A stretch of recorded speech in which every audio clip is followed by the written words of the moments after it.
So it's happening very quickly now as Trump's authoritarianism and being a dictator really kicks in. We now know that as of yesterday, that there's these hallways at the State Department where they have all the portraits of past secretaries of state since we started having them throughout the history of this country. They've all been removed. The walls are bare, as if they never existed, even the ones that served under Trump the first time.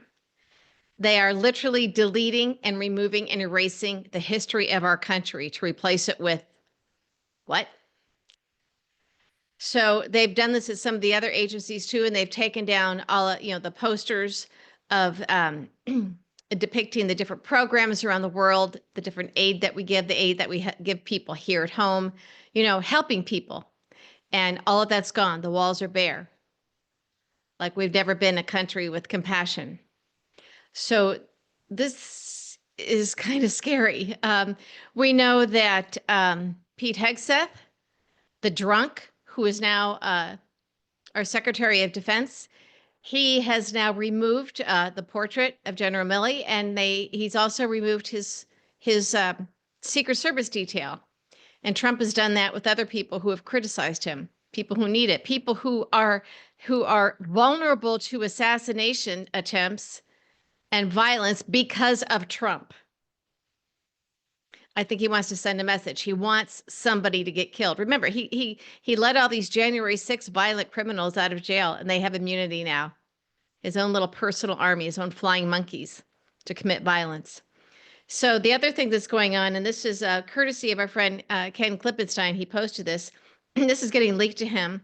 The Defense Intelligence Agency, yeah, they're basically being told that they are to pause anything having to do with Martin Luther King Jr. birthday, Black History Month, Women's History Month, Holocaust Day or Days of Remembrance, Asian American Pacific Islander Heritage Month, Pride Month, Juneteenth, Women's Equality Day, National Hispanic Heritage Month, National Disability Employment Awareness Month, National American Indian Heritage Month, and anything dealing with affinity groups.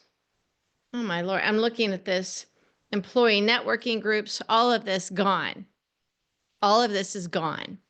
So our protections are gone. He shut down Medicaid portals in all 50 states, school lunch, school breakfast, all of it. There's some, I haven't seen a comprehensive list of everything, but we do know that, for example, the governor of Illinois is suing him. AGs from Democratic states are suing Trump. It's got to, at some point, be hitting the MAGA folks because they're going to be losing benefits. You think MAGA? There's no MAGA on Medicaid? See, they thought it wasn't going to happen to them. A lot of them probably aren't even aware of some of the programs they're benefiting from. Remember, these are not the smartest people, which is why Trump likes them and why they like Trump. But he doesn't need them anymore. So they're all going to be screwed as well. And they're going to be shocked. So it is my hope that when they start screaming bloody murder about this, we know Trump doesn't care now that he and Putin and Elon have control of everything. But their Republican elected officials, the Republican members of Congress, House and Senate members might care because they have to be responsive. You could have argued when I've been saying, gee, I know resistors, you don't really like dealing with the Republican elected officials, but make yourself heard because that Republican majority in the House is so slim. And the one in the Senate is not secure because, as we know, there are a couple of Republicans that voted against, for example, Pete Hegseth. But I wonder if they would have if they thought he was really in any danger, but they knew that that nomination was probably going to go through because Vice President J.D. Vance is the tiebreaker. But still, that denotes a very slim majority. I look at that as a former Hill staffer and also from being on the political side where I ran campaigns. You have to listen to the people back home or you're screwed. So this puts Republican lawmakers in a position where Okay, maybe Trump is going to make sure that we never have elections again and I can get elected, over and over and over again. Or perhaps I'm in trouble if I have to just go with what Trump is doing, because Trump clearly doesn't care about his MAGA constituents or anybody else in America. He's shutting everything down, pulling a Putin on this, and then the oligarchs are looting our treasury. That was the deal. Help Trump get elected, keep him out of prison, and make him an oligarch. But while he's president, boy, things are going to be really great if you're already rich. He doesn't care about us. We know that he wants us, a lot of us dead. He talked about this first time he was president during the pandemic. Yeah, old people, just let them go. Yeah, we know this. Sick kids. Remember he had that nephew, the sick baby, pulled away the health insurance. Thought, really just should let these kids die. I mean, he basically says it. So it's not a stretch and it's not hyperbole and it's not, oh, the sky is falling. The sky is falling. It really is. So I'm looking for as a strategist, I'm looking for this path that we can pursue that might save us, some tactics. And I think that it's probably going to be MAGA and Republican lawmakers. They have to. Many of them, secretly hoped that Democrats would take care of all of this. And yeah, we failed. So it's going to be up to them. So what do? They have all these MAGA back home, all these constituents, people who voted for them. Maybe they'd be able to say, well, you know what? We don't care about the Democrats that are our constituents because they didn't vote for us. We're MAGA, so we only really care about our MAGA constituents. So even with that, the MAGA constituents are getting hurt. Trump's cruelty, his policy, the cruel policies, his cruelty doesn't skip MAGA. Okay? They're all going to be hurt as well, they and their loved ones. It's not like they can put, the blood of the lamb above their door and and Trump's authoritarianism, dictatorship, and cruelty is going to skip them. It's with a broad brush because he doesn't care. He doesn't need them anymore. He doesn't care about them. They served their purpose. They were idiots, gullible fools. He doesn't need them anymore. They no longer serve a useful purpose to him. They are expendable. So when they go and raise holy hell with their Republican elected officials, that might make the difference. That might make the difference.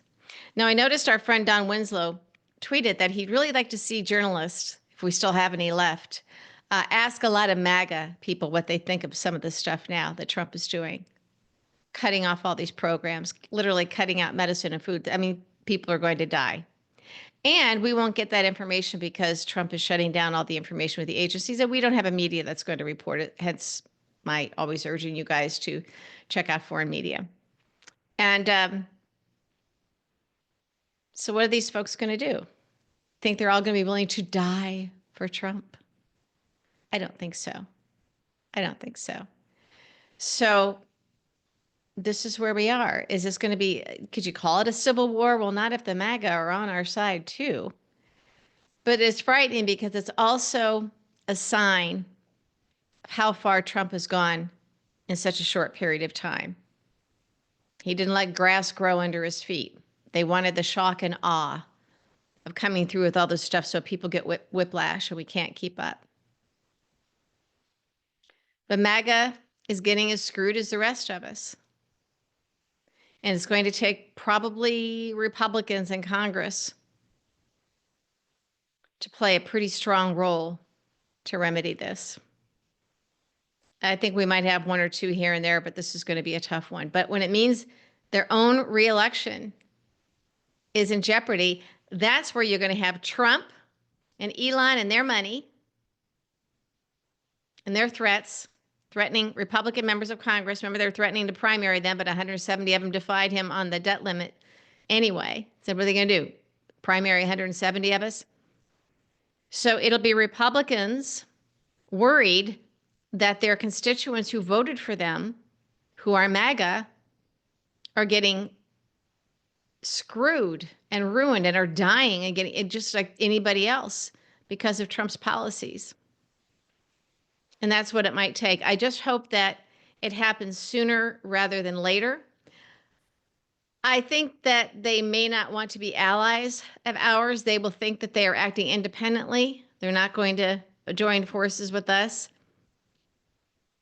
But unless they all want to, lay down and die for Trump, and many of them will, they're going to have to fight him.